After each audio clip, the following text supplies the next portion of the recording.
नमस्कार, मैं कन्हैया तिवारी। आज हम मशहूर तूफान दित्वा के बारे में जानेंगे क्या है। तो सबसे पहले हम इसका इंट्रोडक्शन से स्टार्ट करेंगे कि दित्वा क्या है और इसके बारे में सब कुछ जानेंगे, पूरे डिटेल में जानेंगे। एक एक बात हम अच्छी तरह से समझेंगे कि क्या है दित्वा। तो दित्वा एक विशेष चक्रवाती तूफान है। इसकी उत्पत्ति लैगून से मानी जाती है। ठीक है। आईएमडी क्या है? इंडियन मेट्रोलॉजिकल डिपार्टमेंट है, जिसे मौसम विभाग आमतौर पर कहा जाता है। इसके अनुसार साइक्लोन दित्वा उत्तरी भारतीय महासागर का एक ट्रॉपिकल चक्रवाती तूफान है। ओके, यह नाम किसने दिया? यमन के मौसम विभाग ने दिया। यह मौसम विभाग द्वारा दिया गया यमन का, जिसका अर्थ क्या होता है? लैगून या खाड़ी होता है। आगे जानेंगे।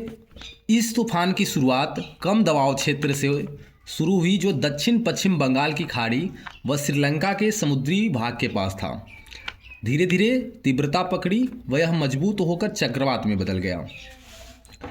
यह चक्रवात श्रीलंका के तटीय मैदान से प्रारंभ होकर, जो तटीय क्षेत्र हैं वहाँ से प्रारंभ हुआ था श्रीलंका का, और बंगाल की खाड़ी से होते हुए भारतीय राज्यों विशेषकर तमिलनाडु, पांडिचेरी व आंध्र प्रदेश तक आ गई थी। और यह आगे उत्तर भारत की ओर बढ़ रहा है धीरे धीरे। इन क्षेत्रों में बारिश, तेज हवाएं, समुद्र में हलचल आदि बढ़ रही है। हम एक बार ना इसको मैप में देखेंगे कि कहाँ से प्रारंभ हुई और कैसे कैसे गया। तो ये है श्रीलंका का दक्षिण पश्चिम तटीय क्षेत्र। यहाँ से ये प्रारंभ हुआ था। जब यह प्रारंभ हुआ तो इसकी स्पीड 10 किलोमीटर प्रति घंटे की रफ्तार बता जा रही थी।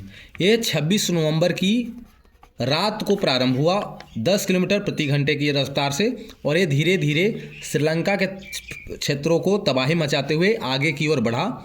और भारतीय राज्य जैसे तमिलनाडु का तटीय क्षेत्र है, पांडुचेरी, चेन्नई, श्रीहरिकोटा, ये जो क्षेत्र है आंध्र प्रदेश वाला, ये इसमें भारी तबाही मचाया था। आगे देखेंगे इसका असर कहाँ कहाँ है। असर के बारे में जानेंगे कि ऐसे चक्रवात को आमतौर पर तेज हवाएं, भारी बारिश व समुद्री लहर के साथ साथ तटीय इलाकों में बाढ़ व तटीय बस्तियों में जान माल का खतरा बना रहता है। चक्रवातों की वजह से समुद्र तल के स्तर में वृद्धि हो सकती है, जिससे बाढ़ आ जाती है। ठीक है। चक्रवात दित्वा के कमजोर होकर गहरे दबाव में बदलने की संभावना है, जिसके बाद भी दक्षिण के राज्यों में भारी बारिश के आसार बने हुए हैं। पिछले 10 घंटों में 10 किलोमीटर प्रति घंटा से यह उत्तर की ओर बढ़ा तथा 30 नवंबर की रात 11:30 बजे 12.3 डिग्री नॉर्थ व 80.6 डिग्री ईस्ट के पास केंद्रित था। दित्वा ने श्रीलंका में भारी तबाही मचाई, साथ ही श्रीलंका में अलर्ट जारी किया गया। ज़्यादातर इलाके बाढ़ व तूफान की वजह से डिस्टर्ब है।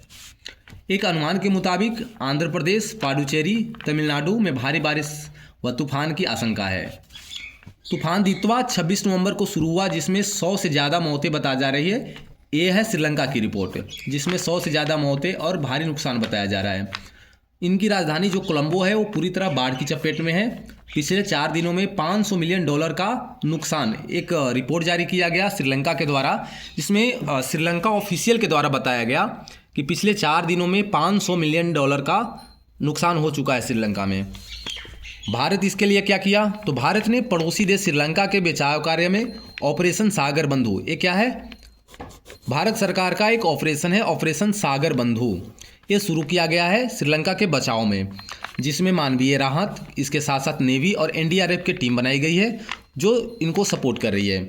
इस ऑपरेशन में भारत का जो विमान वाहक पोत है INS विक्रांत व युद्ध पोत है INS उदयगिरी, ये दोनों शामिल है, जो लगातार राहत को पहुँचा रहा है। आगे रेस्क्यू के लिए वायुसेना के 4 हेलीकॉप्टर तैनात है, और श्रीलंका को अब तक भारत से 21 टन राहत सामग्री पहुंचाई गई है। इसका असर भारत में भी देखा जा रहा है, जिसकी निगरानी केंद्र व राज्य सरकार मिलकर कर रही है। मौसम विभाग के अनुसार इसका प्रभाव उत्तर भारत में भी हो सकता है, साथ ही उत्तराखंड, हिमाचल व जम्मू वाले क्षेत्र में बर्फबारी की संभावना है, क्योंकि वे ऊंचाई वाले क्षेत्र हैं, इसमें बर्फबारी की संभावना बढ़ जाती है। तथा तापमान गिरने की संभावना है। अधिकतम तापमान 30 डिग्री सेंटीग्रेड बताई जा रही है और न्यूनतम 7 से 6 तक जा सकता है। दोबारा हम मैप को देखते हैं। तो शुरुआत यहीं से हुई थी, इस वाले क्षेत्र से, तटीय क्षेत्र, श्रीलंका का जो तटीय क्षेत्र है, यहाँ से 26 नवंबर को 10 किलोमीटर प्रति घंटे की रफ्तार से ये चक्रवात आगे की ओर बढ़ने लगी। जैसे जैसे ये आगे बढ़ा इसका रफ्तार भी तेज़ होते गया। एक रिपोर्ट के अनुसार इसकी रफ्तार 80 से 90 किलोमीटर तक बताई जा रही है। ये धीरे धीरे भारत के तटीय क्षेत्रों से होकर उत्तर भारत तक आने की संभावना है। आगे देखेंगे नेक्स्ट वीडियो में, इसका दूसरा पार्ट भी हम बनाएंगे। तब तक के लिए धन्यवाद।